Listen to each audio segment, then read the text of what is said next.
I mean, I know it's Agatha's world and we're just all living in it. But I mean, I'm looking at going, if they do manage to convict anybody off the back of this, they're going to lose it on appeal because they've broken so much police procedure. It's unbelievable.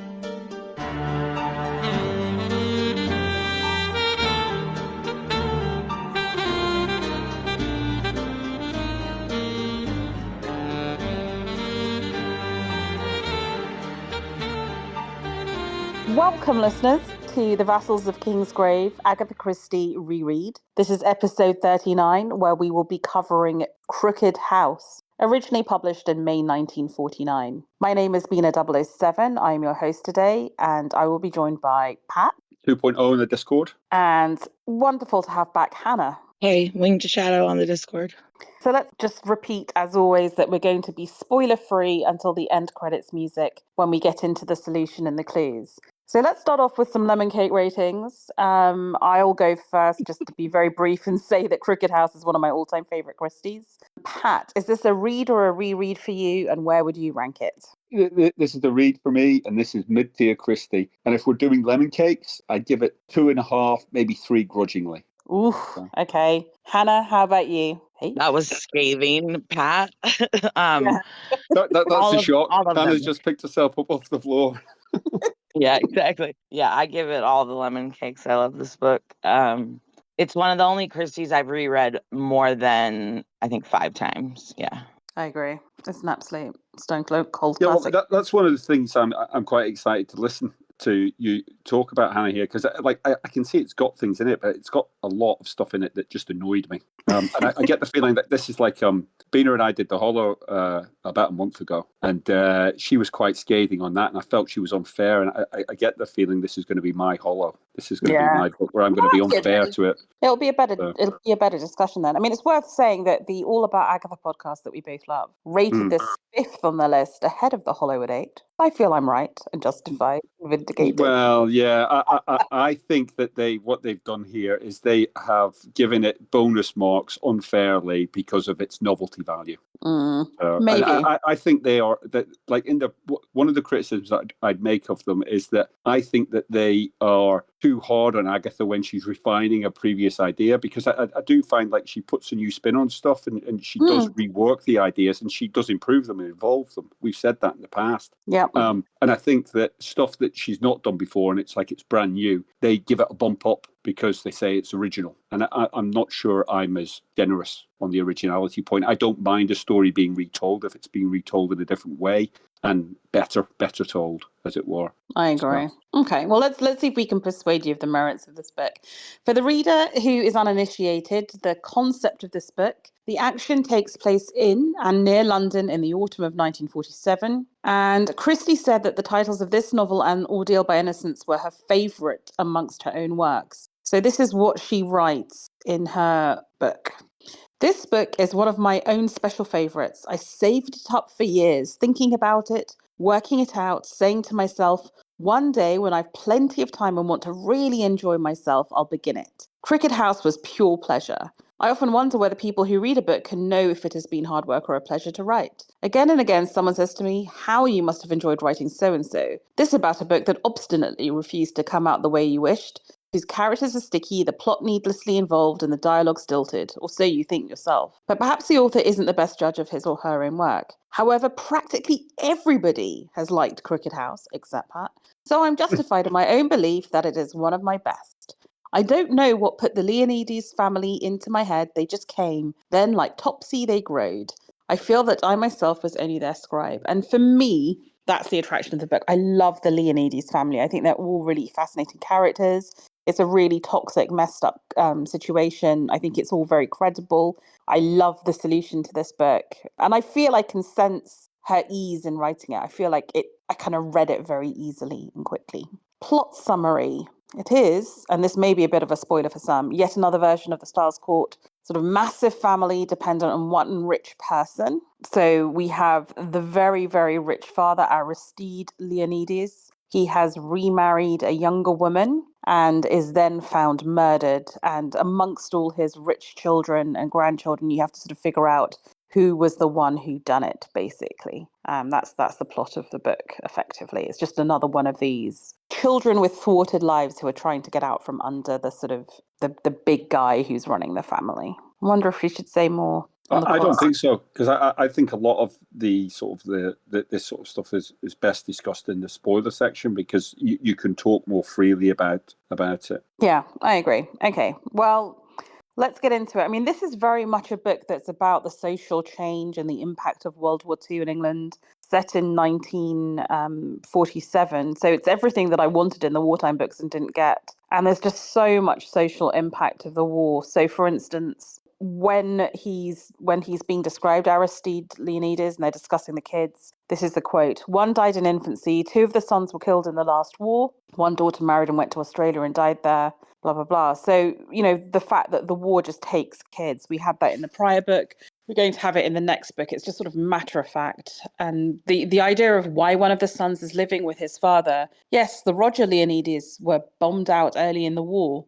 Philip and his family have lived there since 1937. And there's an elderly aunt, Mr. Haviland, sister of the first Mrs. Leonides. So there is this idea that it's a family that's retreated in on itself because of the Blitz. And then you have a lot of like the changing nature of the countryside. This all takes place in the big family mansion. But the gates are missing because the gates have been requisitioned in the war because they were trying to find all the metal they could to make armament, which I thought was really, really interesting. You can see that in like dramas that are set in that period as well. Like I remember like watching TV programs when I was a kid growing up set in the war, and the women would be at home collecting old kettles and things like that, all to be scrapped to go and make Spitfires. It was like part of the sort of the war drive of the nation, wasn't it? Scrap metal was vital. So yeah, and you see it in our lifetime, right? I mean, I remember in the Asian financial crisis in the late 90s, women were taking off their gold wedding rings and sending them into the Malaysian central bank to melt down for gold. I mean, it's kind of amazing, that kind of social cohesion, because I was like, oh, I wouldn't be sending in my wedding ring to the Bank of England.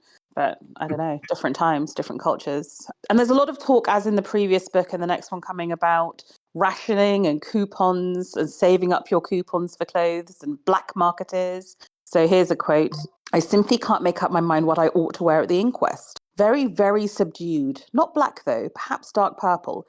And I simply haven't got a coupon left. I've lost the address of that dreadful man who sells them to me. The garage somewhere near Shaftesbury Avenue. And if I went up there in the cart, the police would follow me and they might ask the most awkward questions, mightn't they?" So the idea that there's a basic level of dishonesty that's been injected into life because of the black market and ration books for clothes and food. And then finally, there's mention of currency regulations, how difficult it is to get money to Switzerland and back again. So that's kind of interesting. I think people nowadays just don't really think about currency controls, unless you're me and you're an economist. And there's a lot of stuff about social change and class. Like there's a quote here: "A boy who's been to a decent school oughtn't to go into the police. Saw Moira Kinnell's boy the other day holding up the traffic at Marble Arch. Makes you feel you don't know where you are." So this idea that to be a policeman's a slightly working class profession, and that's not really what a well-bred young boy should be, which I thought was really snobbish and interesting. Not Agatha Christie saying it, though, a snobbish character saying it. Yeah, well, like some of the characters are quite complicated in that respect, aren't they? Because they come across as quite sympathetic, but they do have very definite class snobbery in some of their statements. So yeah, but you're definitely getting the idea that this is a Britain that's been destabilized by war, and we'll get into it by the chief female protagonist. That these people who lived very exciting lives in the war or managed to escape social class and gendered roles and now have to settle back into life somehow, which is a bit tricky. And then just a little bit of historical context. This book actually came quite quickly on the heels of the last one, so it's not too much. So the last book was published in November 1948. So December 48, the United Nations General Assembly adopted the Universal Declaration of Human Rights. Pretty cool. United States Department of Justice indicted Al-Jahis on 2 counts of perjury. The last edition of the Index Librorum Prohibitorum is published by the Vatican. I didn't realize they didn't do that anymore. I thought they were still like, prohibiting books. And I'm a Catholic. I should know this shit. Well, possibly not. I mean, they keep changing the lines all the time. I do know that in my local church, so we had like an associated church school, and Harry Potter books were frowned upon. Like the local family priest let everybody know that they didn't want Harry Potter books bringing into school. Oh, because of witchcraft. Oh, so stupid. Also in December 1948, the last recorded sighting of the Caspian tiger in Kazakhstan. Very sad.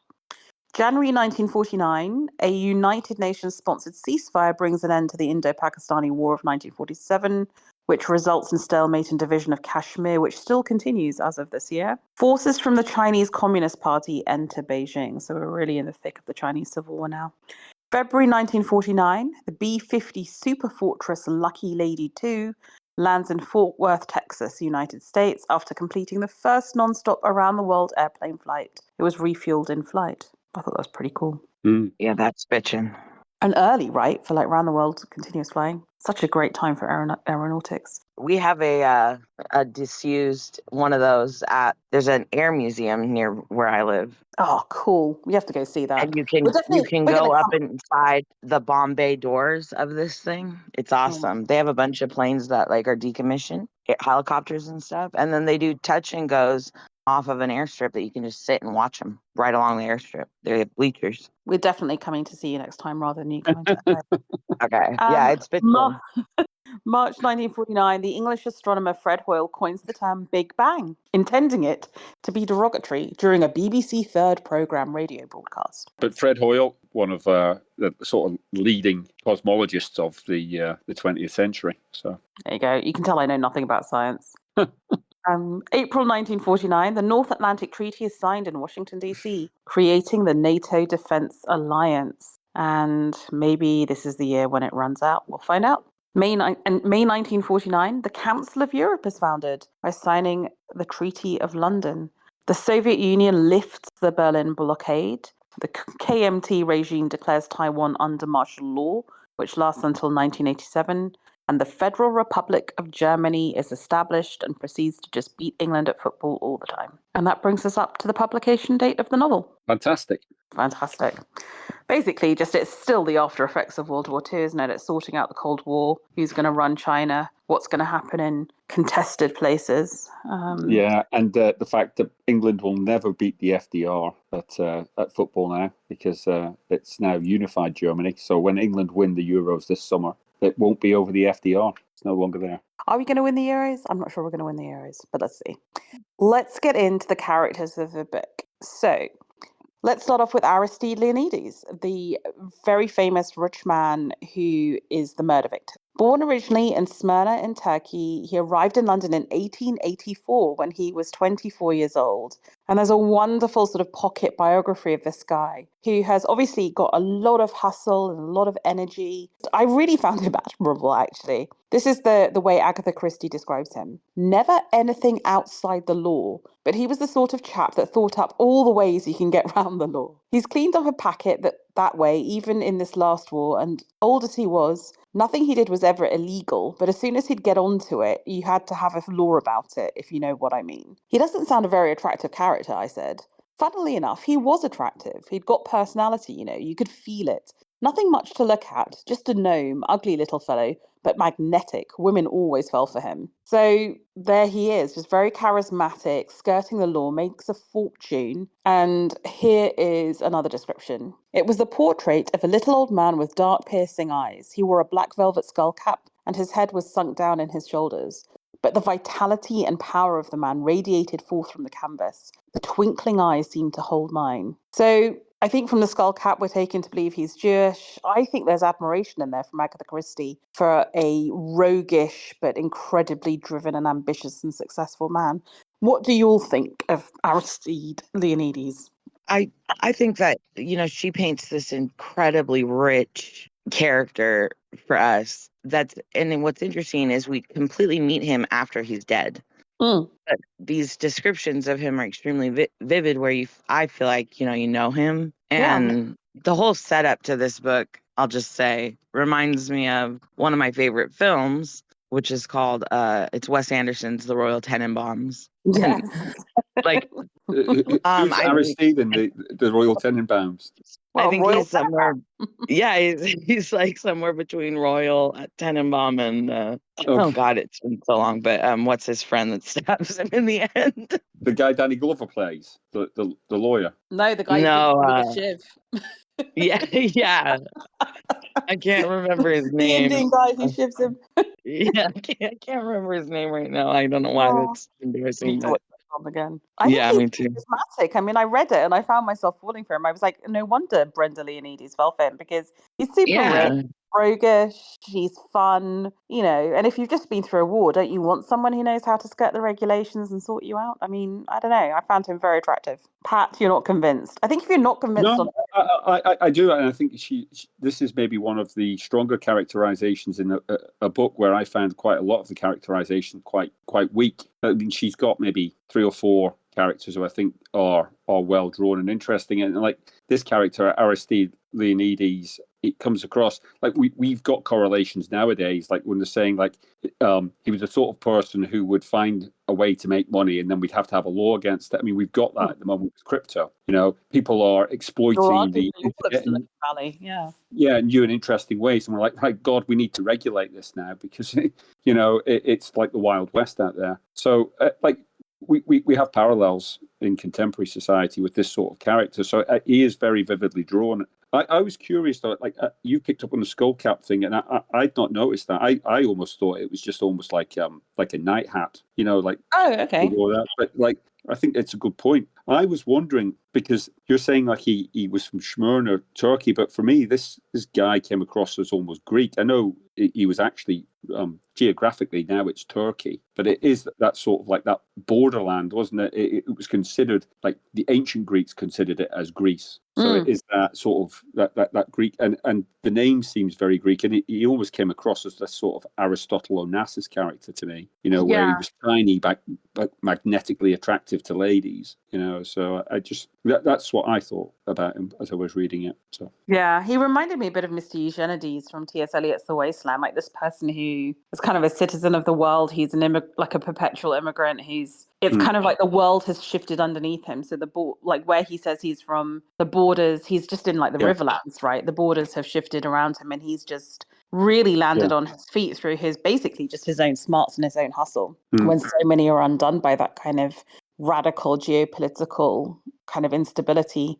And I think I can imagine that Agatha Christie in her travels into sort of Central and the Middle East would have met characters like this. And it feels very real. Like I just feel very strongly that she's met this person, or just her writing is that good that I feel in this very quick pen portrait like I know him and I would recognize him. So that's why I love the book. What I thought was quite interesting as well about the whole Leonides family is the way that they've acquired this upper class element, even though he's an immigrant, because he's married into the minor aristocracy. Yes. So his sister-in-law, Edith de Havilland, constantly reminds us about social class, and he's been adopted into it, and his family are members of it, just because he's married into it. So I thought that was interesting. Yeah, he's never quite accepted, which is such a classic English theme that you can almost sort of society wash your money by marrying a sort of a poor aristo. And we get this again and again in Agatha Christie, but also in Julian Fellows and Downton Abbey, right? These people who kind of save old families, and then at least the kids will be respectable and rich. I have more to say on him, but I think it's best to wait for the spoiler section. Fair enough. Okay, so Aristide Leonides has married a much younger second wife. She was married to him at the age of 24 and is now aged merely 34. Her name's Brenda Leonides. And this is a description of her, a rather bitchy description. She's what I call the harem type. Like sitting about and eating sweets and having nice clothes and jewelry and reading cheap novels and going to the cinema. Sounds a little bit like me. And it's a queer thing to say when one remembers that he was 87, but I really think she was rather thrilled by grandfather. He had a power, I should imagine he could make a woman feel, rather like a queen, the Sultan's favourite. I've always thought, that he made Brenda feel as though she were an exciting romantic person. So that's the granddaughter's description of the grandfather's new wife, which I think is rather affectionate too. I mean, she comes across as sort of basically she's married a very rich old man and she loves being spoiled. And I don't know, I always think of her as a cat, just like a lazy, indulged cat. Do we think she faked the pregnancy to get married to him? No, I don't know. Does it matter? Not really. Yeah, It probably I matters mean, to her character though. yeah, I don't think it matters either. I think the fact that we're asking the question and it is raised in the book, I think it works on different levels, doesn't it? So it throws doubt and it makes you. It backs up the reasoning that some of the family members have that she was just marrying for money. But whether it's true or not, I think it doesn't really matter. Like, she's got enough other character traits that show that money was important to her. Like, it might not have been the sole reason, but it was definitely a factor in her marriage. But not the only one. I feel mean, I like think we are meant to feel that he was very charismatic. And so it's money, but it's also just being made to feel special when you're just this sort of Yeah, working class girl who's working as a waitress in a yeah, and that cafe. passage sums that up, doesn't it? It says that he had this knack for making women feel special. So Absolutely. I don't know though. Like I feel like Brenda's not exactly like a shrinking violet, and Aristide knows what he wants. So I feel like, yeah, maybe it'd be an excuse to like do it then, but I feel like he probably would have proposed to her anyway, and whether or not she was knocked up, I don't know if that would be like the tipping point of actually shackling your life to this person.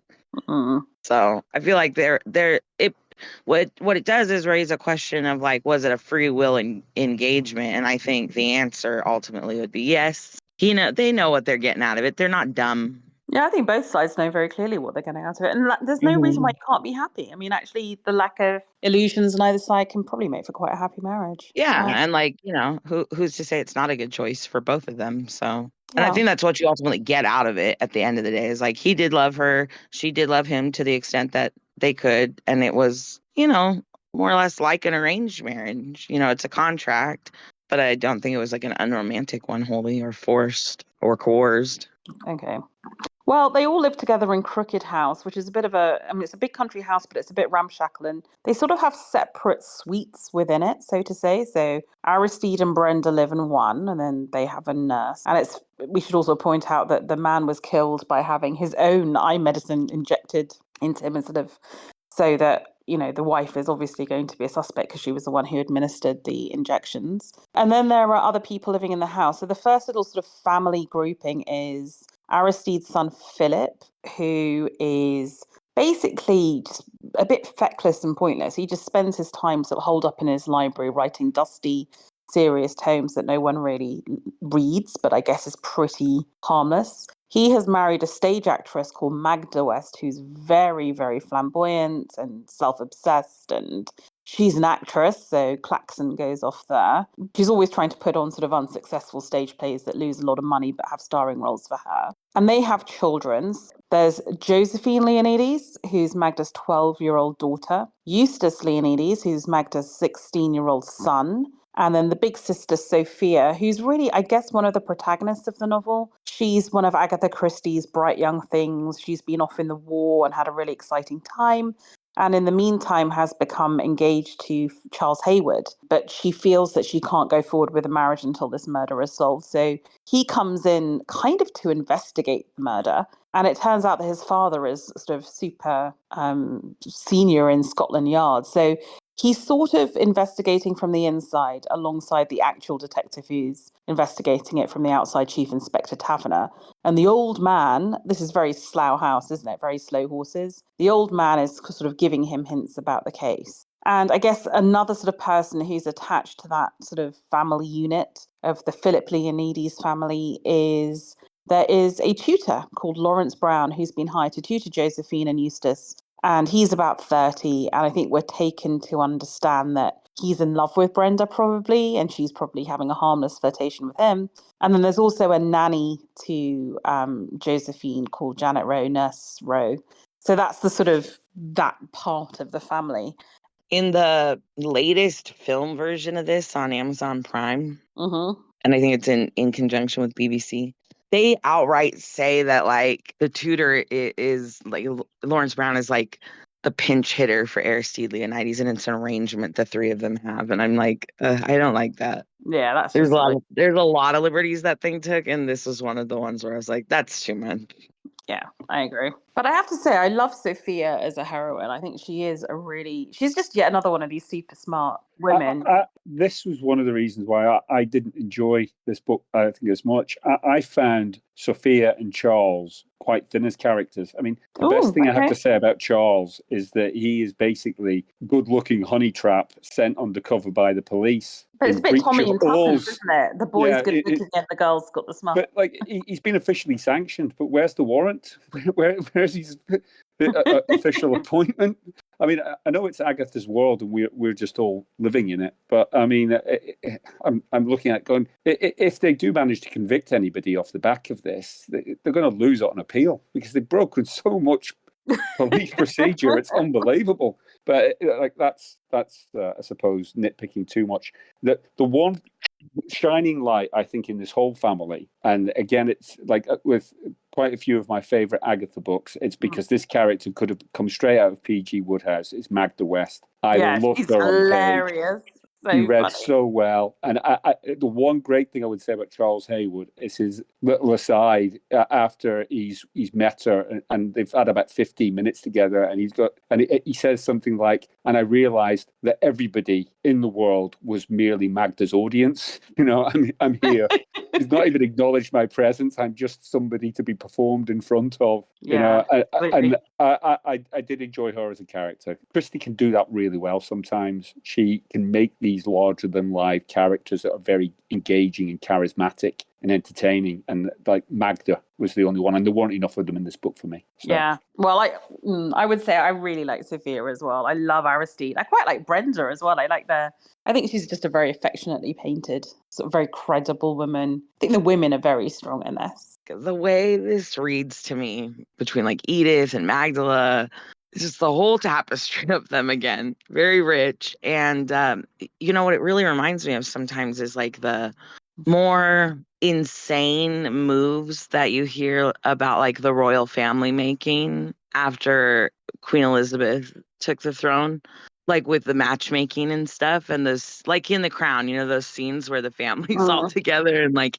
Margaret will say something salacious, you know, and they all have their own take and stuff. This whole family reminds me of that in this book. But she also paints like, yes, they're eccentric, but they're not like other horror things where, you know, everyone's a creep and has something really sus about them. These are real characters. And when they begin to defend themselves to Charles, I really believe them. They seem very genuine, like people, even though they might be a little on the eccentric side. That's the thing. That's where I think, Pat, we disagree, because I find these characters so believable and so, with all their flaws, and quite affectionately drawn, and a lot of fun in some ways. Like Magda is just great. Yeah, I think for me, like I've got a few problems we'll talk about in the spoiler section, but generally the style of writing. Again, it was similar to like what was that Tommy and Tuppence one set during the war. I felt it was NRM. I felt it was just a bit it was a bit chatty, and I didn't feel that the writing was as strong as some of the other writing that Christie's done. And she's almost like writing it in this light-hearted style of the time. It's not as gritty as some of the stuff that she's written, and it's quite blasé, and this cheery detective couple going around detecting. I didn't feel there was a lot of depth to the character. A lot of the characters in this off the back of it. Because to me, it is dark, and this idea of behind this sort of light frothy. Oh no, Magda performing everything. It's all like ration books and black marketeers. There's definitely a darkness to this book, but it's the style of writing that I found quite thin. Really, Philip Leonides is not that deeply drawn a character. I think like we get very little about him, and the only real depth that we have to his character is that we know that he's a chip on his shoulder because he doesn't feel he is the favourite son. He feels that he's been discriminated against, and the other child has been favoured. But that again, we agree to disagree, because to me, I think he is. To me, they're just amazing character portraits, because I feel I really know this character. I can imagine him in his library. One of the things I love in this book is that within this house, they live in kind of separate apartments. And Agatha spends a lot of time describing their environment. So the sort of the way the books and the papers are done, and contrasted with the brother then, and the Well, I think that's scientific surroundings. I think that gives a it so fair much. comment, and that's maybe something that I didn't appreciate when I read it, and I it just washed over me. For me, Just use the cliche, the house itself is the character, so to say. Yeah, well, yes, but again, I found that like the crooked house and the whole crowbarring the nursery rhyme thing, and again, I'm not buying that in Agatha. Even though Five Little Pigs was a great book, I think the weakest part of that was the sort of the nursery rhyme element. We've got the same again. I think if we're contrasting this with The Hollow, I just feel that The Hollow's characterization was just so much better done. I bought into those characters so much more. I was much more engaged and interested in them. And with these, they didn't take. Yeah. Okay, so let's go to the smaller little family cohort. So there's the Philip Leonides family we've just discussed, and then there's Roger Leonides, who is another son of Aristide Leonides, and he is married to Clemency, who is a scientist. And they live in very ascetic modern rooms with a very ascetic lifestyle. And we're told that she has an Eton crop hairstyle from the 1920s, which I had to Google. And basically, it's a very short back and side sort of page boys, actually not page boy, but like a boy's haircut. So very, very kind of no nonsense, austere. And they're a couple that we've seen in a lot of Agatha Christie books, not least Appointment with Death. It's like basically in Appointment with Death, there's a character where there's a husband who kind of has become very listless and can't leave the family, and a wife who just wants to get him away. And that's what's also depicted here. So if there's a criticism of the characters, I'll say that is very samey from stuff we've seen before. But I love the idea of this very matter-of-fact, science-based woman who just wants to get her husband away from the family. I think that was very believable. And then sort of we've gone through the staff. The other remaining major character in the family is Edith de Havilland, who you mentioned before. She is the great aunt. So she's the sister of Aristide Leonides' first wife, Marcia de Havilland. And this is the description. Behind the perky, almost disconnected utterance, there was, I thought, a very shrewd brain at work. Just for a moment, I even wondered whether Mr. Haviland had poisoned Aristide Leonides herself. It did not seem an impossible idea. At the back of my mind was the way that she had ground the bindweed into the soil with her heel, with a kind of vindictive thoroughness. I remembered the word Sophia had used, ruthlessness. So Sophia has described to her fiancé that her family are all ruthless in their own way. And again, so one of the reasons I love this book is I think Edith de Havilland is a really phenomenal character. Like this idea of this very grand aristocratic spinster lady who, when her sister dies, devotes herself to raising the children. And then, of course, the children are fully grown and have children of their own.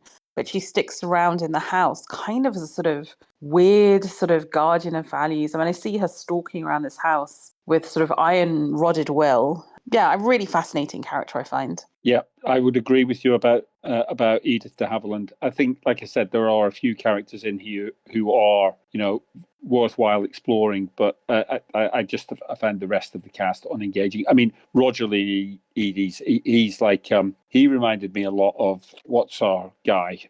I noted that there was a guy in Five Little Pigs who also wore tweeds, and I just thought straight away, this is another guy who's putting the weedy into tweed. It's like if Agatha's describing a guy in the 50s or the 40s or the 50s and they're wearing tweed, we know that this guy is basically somebody who's been spoiled and isn't really going to amount to much and is basically just, coasting through life. They're not really being challenged. I think you make a good point about Clemency as well, about this, lady of science. She was quite an interesting character, and it was interesting that Agatha actually felt that she could write this sort of woman, and it was somebody who was credible. And it comes out of what you were saying as well about this being another book where we're talking about women entering the workforce after the war or during the war and then continuing it on. So I thought that was quite interesting. I think it comes back into the sort of like the social change side of things. I'm not sure she would have been a credible character if Christie had written this book in the 30s, but she definitely was when it was published in the 50s. So yeah, and I think I find it a parcel of very interesting female characters. Got Edith de Havilland, the sort of old-fashioned aristocratic matriarch. Then you have, Clemency, who's a very, lives by her brain. And then you have Brenda, who's a kept woman. And then you have Sophia, who's the modern young woman of the future. And then Magda, the sort of the big narcissistic actress. And I think when you put these female characters together, and we'll get into the spoiler section of how we should categorize those female characters, then I think it's a really fascinating portrait of womanhood at the time. For both Edith and Roger, what I love about these characters is there's a timeless nature to this book where, and, not just a class thing, because even in the middle class, you have families that have someone who's sort of arrested development perpetually and somebody who's got like a savior complex. And, I think it also speaks to the fact that in immigrant families, you have a lot of them living together like this. It's not uncommon, and they stay close, and take care of each other. And I think that's their support they network. both just, and some of them, I feel like Roger is kind of the bindweed that gets ground beneath. Yeah. And Philip, to a certain extent. I feel like that's how those characters identify. Like, they're not able to flourish. And the fact of the matter is they might just be duds too, I mean, I think both boys are duds, aren't they? Roger and Philip aren't pretty impressive. They're definitely duds. But I do think, like, it's people, not as characters. Yeah.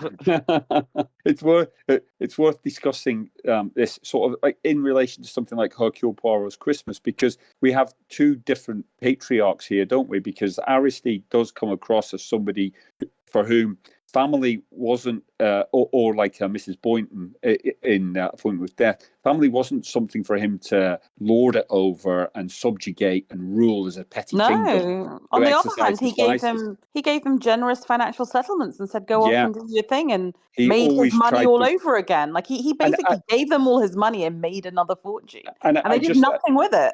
No, well, that's what I thought was interesting, because I definitely got the feeling when I was reading like Appointment with Death or Hercule Poirot's Christmas that the reason that the children were stunted was because of the tyrannical nature of the head of the family. Whereas in this situation, we don't have a tyrannical head of the family. We've got a benevolent head of the family who's effectively tried to support all his family. And yet they've still grown up with the same issues. These characters, the young men, the middle-aged men, because they're in their 50s now, but these guys have had the benefit of a supportive family and still failed in life. Yeah, and yet there's still watched a lot of reality TV that is set in like Beverly Hills and Hollywood. I can tell like that happens in real life. You think there's a good adaptation to be made out of this and setting it in something like I don't know, what's that auto shop program that's set in LA or something like that? Do you think like this could be a Kardashians could be made? Kardashians. Well, yeah, I'm just saying, like, people that have all the advantages in the world still struggle. Yeah, and that is real. Yeah, it doesn't need. And they still get smothered in a different kind of way than people that grow up with just somebody who's like really a megalomaniac and a control freak. And that's kind of what Sophia is saying when she describes it as Crooked House, that they've all grown up too twisted and too close. She's not saying, I mean, that's kind of Agatha Christie becoming a bit more nuanced, that it isn't because of some evil Disney villain mother like Nadine Boyton. It's just the proximity and this very, without being oppressive. He's so impressive, Aristide Leonides, that he's of necessity going to put his kids in his shadow. And it's not his fault. It's not intentional. It's just that they were never going to live up to it. And it's sad in its own way, but maybe sadder because it's not a sort of an explicit, intentional tyranny. This is what Gillian Gill, whom I often quote, I think she's really so perceptive on Agatha Christie, but sadly out of print, says about Sophia Leonides and all the other women. In Sophia, Agatha Christie portrays an unusual woman who will carry the family fortune into the post-war era.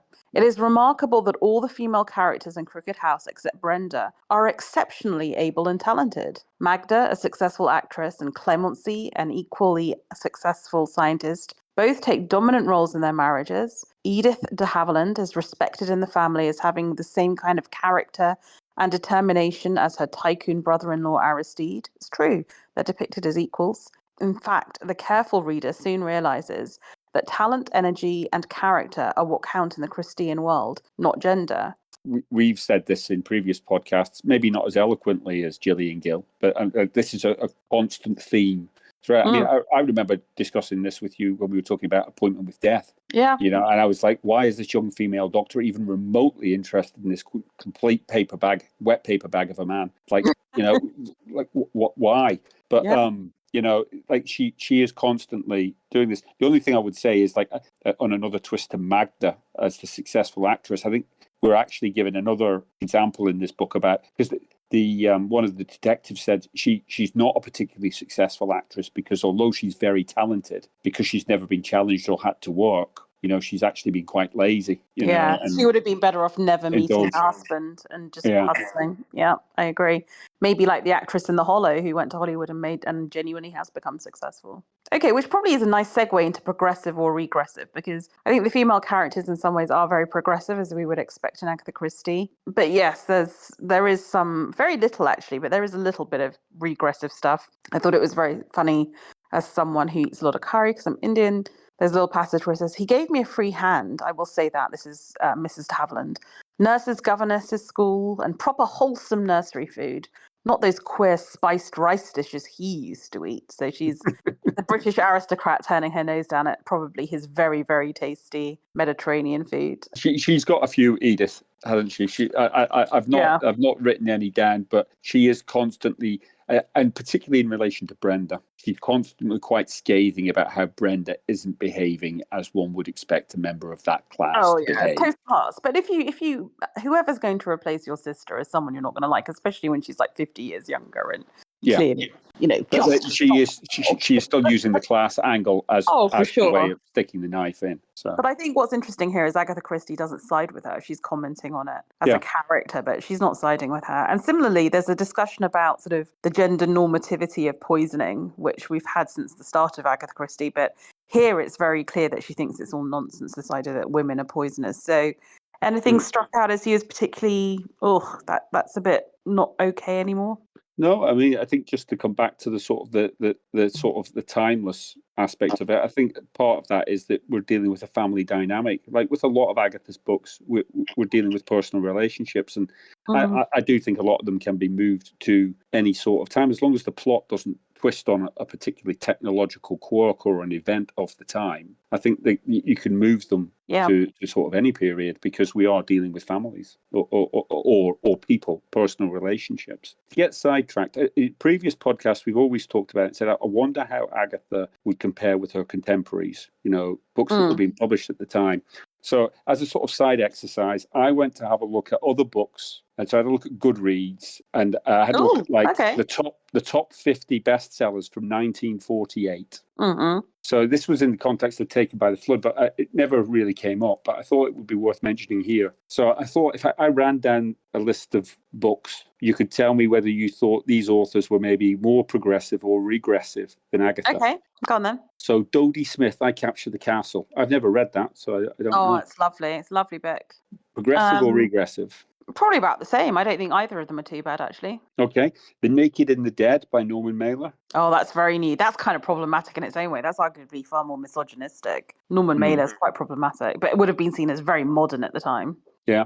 Well, that's what struck me about this list. There's quite a few of authors that you would consider modern. It's definitely a changing of the guard. The Heart of the Matter by Graham Greene. I think Graham Greene's a genius, right? But I don't think it would be... Maybe some people would see it as misogynistic because there's a lot about Catholicism and whether you can have an affair and then divorce a wife and all that sort of thing. Both Greene and Mailer are quite misogynistic. Okay. Other Voices, Other Rooms by Truman Capote. Oh, that's a marvellous book. What a year for literature, man. Yeah, well, I was going to say J.D. Salinger, A Perfect Day for Banana Fish. Yeah, both of those would have been very progressive in their treatment of people who were othered. On that theme, The City and the Pillar by Gore Vidal. Yeah, again. Although Vidal again now is seen as problematic, isn't he? Mallory Towers by Enid Blyton. I flipping love Mallory Towers. I've given it to my goddaughter to read. Girls in a Boarding School. I think it's just lovely. I mean, they are horrific books now, though, because she was genuinely quite racist. Not a nice person, yeah. Yeah, Agatha Christie would definitely be more progressive, but they still hold up. They're still absolutely fantastic books. Nancy Drew, The Ghost of Blackwood Hall. No, by the time I really learned how to read, I was past my Nancy Drew phase. Nancy Drew stage. So I would say Agatha Christie's probably center of that pack. She would have Yeah. looked more old-fashioned and regressive than some of the very modernist writers, but I think from the point of view of 2024, you'd argue that actually there's probably less offensive stuff in her book than Norman Mailer and Graham Greene. Yeah. But certainly not as bad as Enid Blyton. I've never read Nancy Drake, but I'm actually impressed. I've read quite a few of those. I'm kind of semi-surprised. That was really useful. We should do this periodically. Maybe we should do one sort of end of the 50s as well and just see where she would track relative to... Well, I just thought it was it's a really good idea. The one that struck out to me, though, was Enid Blyton, because I thought, like, this Goodreads list is obviously probably a global list or an American-based list, just looking at the stuff that's in it. But Enid Blyton would very much have been a contemporary of Christie's. And I do think that, having read a lot of Enid Blyton when I was a kid, I do think that Christie compares very favourably, with a lot of what she's doing. So. Agree. Low benchmark, but very favourable. It's a low benchmark. Indeed. Well, that was really, really cool. Okay, let's get on to the adaptations. And actually, there is only one. So in 2011, US filmmaker Neil LaBute announced that he would be directing a version of the book with a script by Julian Fellows of Downton Abbey fame. And it was going to star Gemma Arterton, Matthew Good, Gabriel Byrne, and Julie Andrews. It would have been amazing. I love Neil LaBute. But and a great cast as well. Great cast. Sadly, it did not happen. So that's one for the Darkling Plains. But we then ended up with a version directed by Gilles Paquet-Brenner, starring Christina Hendricks, fresh off her Mad Men fame, Gillian Anderson of X-Files fame, Max Irons, Glenn Close. Oh, brilliant. The late lamented Julian Sands, Terence Stamp, Stephanie Martini, and Christian McKay. And it was broadcast in 2017. And that's the one, presumably, that Hannah saw, that I saw. I actually really do like this adaptation, mostly because I love Glenn Close. I really love Christina Hendricks as Brenda, and I love Gillian Anderson camping it up as Magda. I do love the cast. I just don't like the liberties they took, the things they changed. They do take liberties, and I think, you either come to peace with that or you don't. But I think just as sort of cast and the production design, and I think they keep a lot of the kind of the plot sort of motivations and outlines done very well. So yeah, there's a lot. I actually do quite like this, and frankly, it's the only adaptation of a book I really like, so I'm going to watch it. And just more Glenn Close is always good, I think, in life. So that's where I land on that one. Have you seen it, Pat? No, I haven't. I'm going to put it on my list of ones to watch, though, because I do think the bones of a good story are here. The plot. So I wonder if you'll really like the adaptation then. Yeah.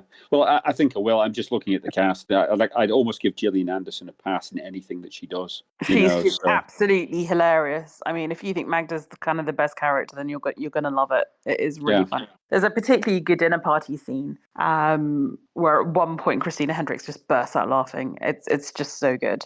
But yes, it does take liberties. But hey, Glenn Close as a matriarch, just, what can you not love? Okay, folks, thank you for listening so far to our spoiler-free discussion of Cricket House. We will be back next time for A Murder Is Announced, which is a Miss Marple, and it's published in June 1950, so we're into a new decade. I read this recently, and I have to confess, I didn't think it was very good. And then I looked at our friends all about Agatha's. I was going to do it as a mini pod. They love it. They absolutely love it. It is. I think it's number 6 on the list, just behind Cricket House. So, folks, oh my God. This may or may not be a full pod, because if Pat reads it and loves it, it'll be a full pod. So no pressure, Pat. If he doesn't, it'll be a mini pod. And all about Agatha be damned. We have our own views over here at Voc, and we're not afraid to be iconoclastic. So that's kind of where we are for the next book on the list. In the meantime, we hope you really enjoyed listening, and stay tuned after the end credits music for the spoilers.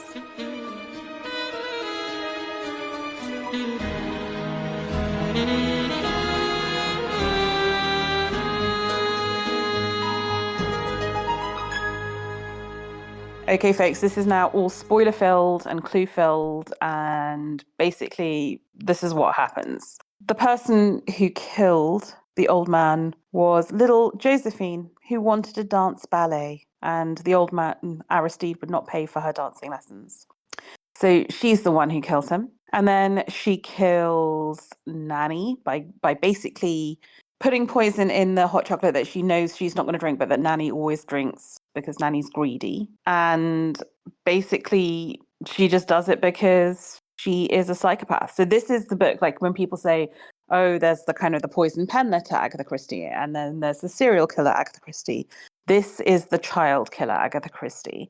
And I think part of the deliciousness of it, of people who love it, is the fact that Agatha Christie again and again pushes taboos and boundaries of who did what and how they did it and how she fooled us. And this is another one, right, by making the killer a child. So there we go. And the clues, insofar as there are clues, all come from the old man's speech. He makes a long speech about killers, and he talks about children instinctively killing and the mark of Cain. And he also says the killer has a desire to speak. And we know that Josephine loves to listen in on secrets, and she keeps her journal.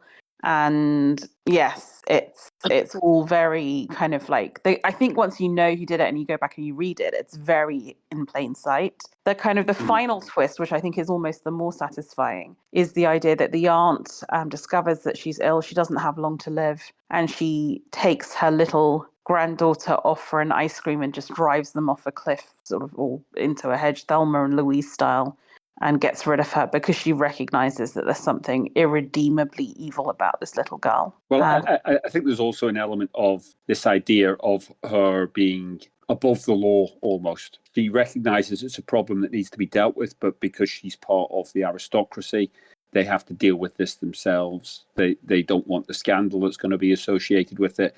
And they don't believe that the child will be best served by going through the criminal justice system. She's like, I don't think it will be fair on the child to go through this. This is the best way out for the family. So what I love about this book is I think that both of these twists are very in keeping with the characters. Like Josephine, once you read it and you know about her, it's very, very well laid out that she's a narcissistic, know-it-all, very creepy, I do think psychopathic child. And actually everything you know about Edith de Havilland, all of her aristocratic snobbery comes to play, as you say, in how she decides that she's going to be the judge, jury, and executioner. It just all makes sense. It's all credible to me within the framework of the novel. Yeah, I think that for me, it's one of the strongest parts of the book, is the bit where they're reading the journal at the end, you know, and we're getting Josephine's inner monologue, you know, about how she hates people and, you know, she's going to get back at them because they've done it. That's quite chilling and quite scary. And that's a good part of it. And that's maybe why I'd call it middle tier rather than lower tier, Christie. To address the whole dispatching of Josephine, I would just say at the time, this was like when people would use electroshock treatments and stuff. So that's true. You know, I think Edith sees the writing on the wall. There's no reform for this girl. There's like, you know, lobotomization maybe, because she's a psychopath, and I wouldn't want one of my little babies, even if they were evil, to go through that. So I think it's more about that rather than like, I can take the law into my own hands. But there's also something, I mean, she does mercy. mention a few times that she believes in heredity, right? And she believes that there's something in the genes. And I think... Yeah. And when we're talking progressive and regressive, that she makes that statement, doesn't she? There's always one in the litter who's wrong. Yeah, like, and it is harsh. I'm looking at that. I've got two brothers. Which one of us three is wrong? It was born wrong. I'm like, is it me? Because the other two seem normal. So well, if the other two like crowded house, a crooked house, I think we have our answer there. I don't know, but I mean, I think there is something really sinister about Josephine, but also about the aunt, and that's what makes this book very compelling to me, because I think it's not just a one psychopath novel. I think it's bordering on two, and that I think is really fascinating. And I think it's a book that kind of comes in as a Trojan horse of being, as you say, quite light in some ways, and a comic character like Magda, and maybe a bit Woodhouseian in that respect. But actually, the underlying sort of plot and the mechanics of the ending is one of the darkest things I've seen. I really think it's up there with And Then There Were None in terms of just sheer darkness. Certainly with the child killer. Yeah. And that's why I love it, because I love the characters. But I love Aristide. I find the characters very memorable, but there's just something about Agatha just deliciously going there and thinking, yep, I'm going to do this. I'm going to give you a child killer, and then I'm going to just Thelma and Louise her with this aunt who, because she's done that, you've got to really question whether she was on the up and up all along as well. Yeah. Because it takes a lot to just coldly murder your granddaughter, I think, even if you know she's going to have a horrible... Do we think Edith would have done this if she'd not been given the terminal diagnosis when she went to Harley Street? No, Okay, so then she would have let the kid go through all the things that she decided she was going to save the child. Maybe not. Maybe she would have found a different way. Hmm. Maybe Edith would then have just murdered her and not committed suicide. It wouldn't have been murder-suicide. Yeah. And maybe she might have even without the diagnosis, because the aristocratic thing, the way she's so sneering at Brenda, is so powerful, like the family name. I'm not sure. I mean, maybe she would have done. And I love that ambiguity. I love the fact that I'm questioning, because I think Edith is that kind of slippery and interesting a character. Yeah, well, when Agatha's writing really well, she does make you question things like that, doesn't she? She does make you look at the darker side of human nature. Yeah, so the fact that there questions. are 3 possible answers to that question, and it's such a dark final 2 or 3 chapters, to me makes this definitely top tier Christie. I mean, it's not my absolute favourite, but to me, it's right that it's somewhere in the top 10. So I'm definitely more of a fan. Okay. Well, Hannah, have you got anything you want to add to support this this biography that Bina's giving Crooked House before I launch into why this book is not top tier? I just think that the voice of this novel is very different from all the others. I enjoy it immensely. It is dark, obviously. There are things like I have my own nitpicks of it, but that's all they are, is nitpicks. This is one that the author wrote with passion and cunning and a really interesting insight into a topic that most people want to dance around and not address because it is insanely dark, which is psychopathic children or schizophrenic children. And, unfortunately, the outcome of this one was really terrible. But yeah, I just think this is kind of a stroke of genius for her in many ways. Yeah, well, there is definitely that element to it. It is that she has tackled a taboo subject, and like like you say, it is something that we do have in society. So she has grasped that nettle. Okay, well, for me, why I found this, I would say I was annoyed by some of the characters as I was going through it, and frustrated, similar to the way I was with Appointment with Death, when I was sort of like reading it going, why are we going through this? This is just ridiculously drawn out. Like very early on, I wouldn't say I knew who'd done it, but I knew that the little girl's notebook was central to the situation. Charles Haywood knew that the notebook was central to solving the crime.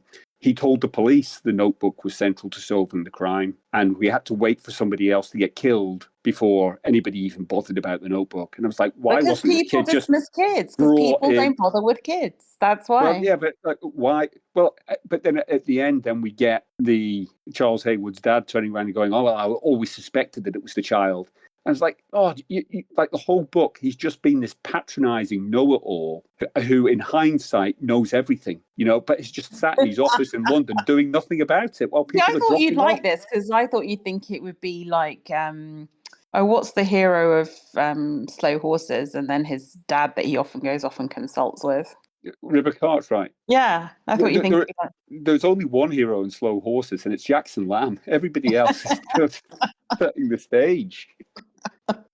Oh, I look forward to when you do the Jackson Lamb reread. I do, and edit it, and I would hop on. I can see that criticism. I can see it. But I think the point he annoyed me, is and so I felt the book was unnecessarily drawn out. I understand why it had to be, because I think its strongest part is, and it's still a short book, relative to other books. It's well under 300 pages. Yeah. But its strongest part is the impact of finding out it's the child killer, and then that the great aunt has decided that she's going to solve 2 problems: her terminal diagnosis and the child killer. She's going to deal with this herself. That's the strongest part of it. But again, and I wouldn't say it's as bad as it is with Taken by the Flood. But again, this weak ending that Agatha has to put on, and it must have been because it was of the time and the audience demanded it. But why, when Sophia Leonides is quite a strong character, and we get all this characterization about why her grandfather has bequeathed the family fortune to her, and how she's expected to take over running and organizing everything. And she's going to look after all these feckless men, with the family fortune. But what's going to happen is Charles Haywood gets a diplomatic posting out in the Middle East. And so she's just going to drop it all and go off and be his wife. And I'm like, well, this is just garbage. What a terrible ending. You know, like why? And again, I think Agatha's been let down by her editors. Like, why do we need those last couple of pages? Can we just not leave it out? And I can only put it down to being like in the 50s when this was published. Somebody must have been sitting there, or Agatha must have been thinking, my audience would just love to see this strong, independent, wealthy woman, get married and go off and have a happy life being a diplomat's, consort out in the Middle East. Yeah. So these are the sort, and I suppose, this is subjective. Like for Hannah, these are probably nitpicks, but for me, they're like nails in the coffin. Yeah. Okay. Well, I think they're all valid, right? I mean, I do. And I think it is all about the weighting you put on them. So I don't disagree with anything you say. Like the flaws about why does no one read the diary? Why does no one take seriously that it could be the daughter? Everything and even like the ending of Sophia going off and doing what she does at the end. I think I agree with everything you're saying. And I think it's just the difference is how far we weigh those against other factors. And it was like in The Hollow, like I agreed with you. I thought the characters were just absolutely hilarious, including Lucy Anketel, and so brilliant. But I found that the lack of plotting really just weighed too much for me. But for you, it wasn't that big a weight. Yeah. So that's part of the joy of doing these podcasts with other people, because actually, in a sense, we all pick up on kind of the same things. It's just how you react to them and sort of where they fall into your matrix of, okay, this is too much now. This has tipped me over the edge into really not liking it. So yeah, I do get criticisms. I'm just disappointed that I don't manage to sway your opinion more often. It's you seem quite set. Well, I think the problem is that I think if it were a book, if we disagree on a book that it's my first time reading, I think I'd be very open to it. I think with some of these ones we've disagreed on, so far they've all been ones that I've known and loved for sort of like 20, 30 years. So at that point, I'm just old now, so I'm old and rigid. But I think we've got a lot coming up. So for instance, the one next, to my shame, I'd actually never read before, even though it's really super famous. I don't like it, but if you like it, I'm open to be changed, because actually I'm not that wedded to it either way. It's just a first impression, so to say. So we shall see. Okay. Is there anything else you or Hannah want to say on this book before we close out? I will say that the ending is the part that I like the least. It is very jarring and flipped for me. And I think it is the weakest part, I will say. Brilliant. Hannah, that's great. That's the chink of light I needed to know that you could be saved. Fantastic. You can be persuaded. Brilliant. Well, I'm really curious now what will happen when we get to Endless Night. That's going to be fascinating, right? That is going to be fascinating. Okay, well, I'm looking forward to it. I've got one more point that, again, when we're sort of navel gazing at this book and over analysing it. So, like, I thought that quote that you did at the beginning, where you were talking about Christie's autobiography, where she's like written about how she really loved this book. It was one of her favorites. Yeah, well, actually, it's in my edition. It's like they print it in the forward to the book. But yeah. And she said, like, I'd been sitting on this for a while. Something I'd been toying with the idea, and it had grown with me. And I was wondering if this had been like when her daughter Rosalind was growing up.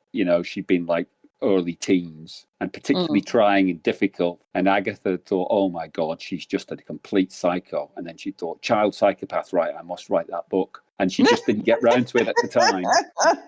And, 20 years later, she finally got round to it. Well, I don't think we want to speculate on the nature of their relationship, right? But who knows? Who knows what goes on between mother and daughter? Well, sometimes kids can be trying, when you're at your wit's end and you've had enough. You're like, the monsters. But anyway. I still think I am trying to my parents, and I'm 47.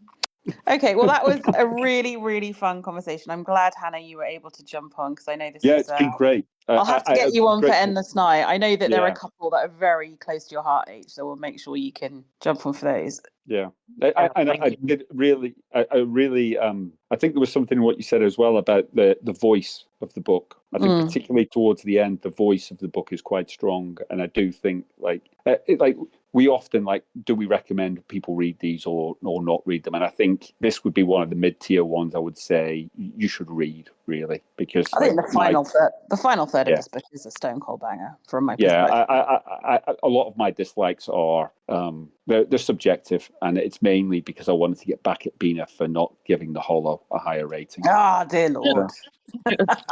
Oh boy. Yeah, that's what Vok is, right? Endless navel gazing and petty revenge. I think that's what we do. On that happy note, Listener, we hope you enjoyed this podcast. Join us next time for A Murder is Announced, which may or may not be a full pod. Let's see. And we're heading into the 50s. I feel we're progressing. We're moving through this reread. Can't quite believe it, but there we go. Okay. Thanks very much. Bye, guys. Bye now. Bye, Bina. Love you. Bye, Pat. Love you too. Bye.